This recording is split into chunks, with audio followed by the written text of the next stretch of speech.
বন্ধুসকল মই আপোনালোকে চাইছে টেক্সিটি আজি আমি এইটো ভিডিঅ' শিকিম কেনেকৈ আমি সেলফি উঠাৰ পিছত আমাৰ মুণ্ডটো কাটি কিনে আমি হোৱাটছএপত ষ্টিকাৰ বনাই কিনে সেন্ড কৰিব পাৰোঁ। ইয়েছ বন্ধুসকল আজি মই এনেকুৱা এটা এপ্লিকেশ্যন আপোনালোকে লৈ আহিছোঁ য'ত আপোনালোকে চিম্পলি সেলফি উঠিব পিছত নিজৰ মুণ্ডটো কাটিব কটাৰ পিছত আপোনালোকে হোৱাটছএপত এড কৰিব মানে আপোনালোকে ষ্টিকাৰত এড কৰিব তাৰপিছত হোৱাটছএপত এড কৰিব তাৰপিছত বেলেগক সেন্ড কৰি দিব বাছ ইমানখিনিয়ে। তো আহক বন্ধুসকল আমি ভিডিঅ'টো আৰম্ভ কৰোঁ।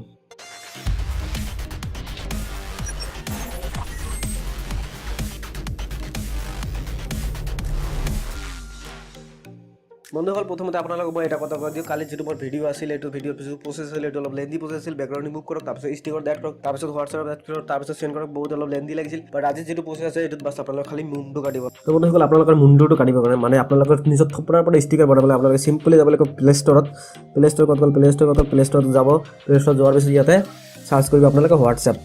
আপোনালোকে হোৱাটছএপটো কিয় চাৰ্চ কৰিব কৈছোঁ কাৰণ আপোনালোকৰ এতিয়াও এনেকুৱা বহুত আছে যিয়ে এতিয়ালৈকে হোৱাটছএপটো আপডেট কৰা নাই। তো যিসকলে আপডেট কৰে প্লিজ আপডেট কৰক নহ'লে আপোনালোকে কেতিয়াও ষ্টিকাৰ সেন্ড কৰিব নোৱাৰিব।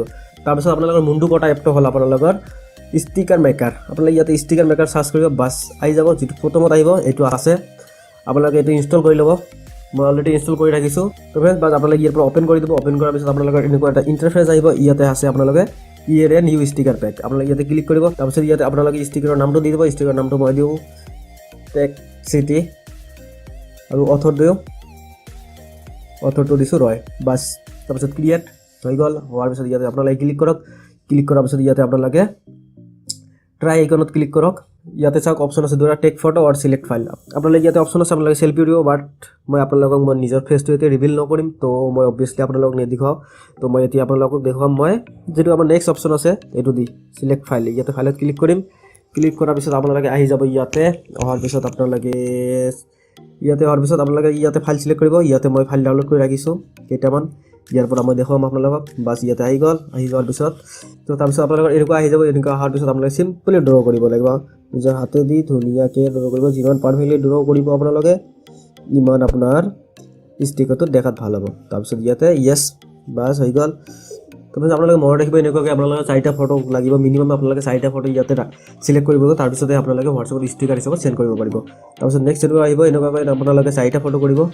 তাৰপিছত এনেকৈ চিম্পলি এনেকৈ 4টা ফটো ল'ব মিনিমাম 4টা ফটো আপোনালোকে ল'ব লাগিব। 4টা ফটো আপোনালোকে লৈ ল'ব। লোৱাৰ পিছত আৰু এটা বস্তু চাওক আপোনালোকে যিটো ফটোত আপোনালোকৰ বেকগ্ৰাউণ্ড অলৰেডি ৰিমুভ থাকে তো এইটো পিছফালটো যিটো আছে আমাৰ বেকগ্ৰাউণ্ডটো টোটালি বেকগ্ৰাউণ্ড লেজ আছে মানে ইয়াৰ পিছফালটো যিটো আছে আমাৰ এইটো ট্ৰান্সপাৰেণ্ট আছে। তো আপোনালোকে চিম্পলি ইয়াতে ডটৰ যিটো অপশ্যন আছে ইয়াতে আপোনালোকে ক্লিক কৰক বাছ তাৰপিছত য়েছ আপোনালোকে এড কৰি লওক হৈ গ'ল আহি গ'ল। আৰু এটা লাগে আমাক তাৰপিছত আপোনালোকে আৰু এটা কৰি ল'ব আৰু চিলেক্ট কৰি ল'ব। চিলেক্ট কৰি লোৱাৰ পিছত আপোনালোকে মই আৰু কি কৰিছোঁ তাৰ বতৰে শ্বাহৰুখ খান ছাৰ অলৰেডি মই ডাউনলোড কৰি ৰাখিছোঁ কালি এইটোৱে মই আপোনালোকক দেখাওঁ। এইটো আপোনালোকে চিম্পলি এইটো মোৰ বেকগ্ৰাউণ্ডটো ৰিমুভ আছে মানে এইটো বেকগ্ৰাউণ্ডটো ট্ৰান্সপাৰেণ্ট আছে। তো মই ইয়াতে ক্লিক কৰিম এই ডটটোত ইয়াতে ক্লিক কৰাৰ পিছত ইয়াতে য়েছ কৰিম বাছ হৈ গ'ল। তাৰপিছত আপোনালোকে চিম্পলি এড টু হোৱাটছএপ কৰিব। ইয়াতে চাওক অপশ্যন আহিছে would you like to add টেক্সিটি টু হোৱাটছএপ য়েছ এড আমি এড কৰি দিম বাছ হৈ গ'ল। আপোনালোকৰ মুণ্ডটো যিবিলাক কাটি ৰাখিছে এইবিলাক হৈ গৈছে। আপোনালোকে এতিয়া চিম্পলি হোৱাটছএপত যাওক। মই হোৱাটছএপত যাম মই অলৰেডি ষ্টিকাৰ সেন্ড কৰি ৰাখিছোঁ।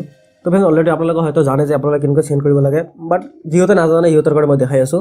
আপোনালোকে ইয়াতে আহিব চিম্পলি স্মাইলি ফেচটো ইয়াতে আহিব। ইয়াতে ক্লিক কৰাৰ পিছত আপোনালোকে ইয়াতে চাওক এতিয়া স্মাইলি ফেচ আছে এটা গিফ্ট আছে আৰু এটা আমাৰ এইটো 3 নম্বৰ যিটো অপশ্যন আছে ইয়াতে ক্লিক কৰক। ক্লিক কৰাৰ পিছত আপোনালোকে চাওক যিটো আমি ৰিচেণ্টলি কৰিছোঁ এইটো ইয়াতে আছে বাছ এইটো আপোনালোকে এইটো ক্লিক কৰি দিয়ক বাছ ইয়াতে হৈ গ'ল আপোনালোকৰ ষ্টিকাৰ সেন্ড। তো ফ্ৰেণ্ডছ আশা কৰিছোঁ আপোনালোকৰ ভিডিঅ'টো ভাল লাগিছে। যদি ভিডিঅ'টো ভাল লাগিছে তেন্তে ভিডিঅ'টো লাইক কৰি দিয়ক শ্বেয়াৰ কৰি দিয়ক চেনেলক ছাবস্ক্ৰাইব কৰক। মই লগ পাম আপোনালোকৰ নেক্সট ভিডিঅ'ত তেতিয়ালৈকে টাটা বাই বাই।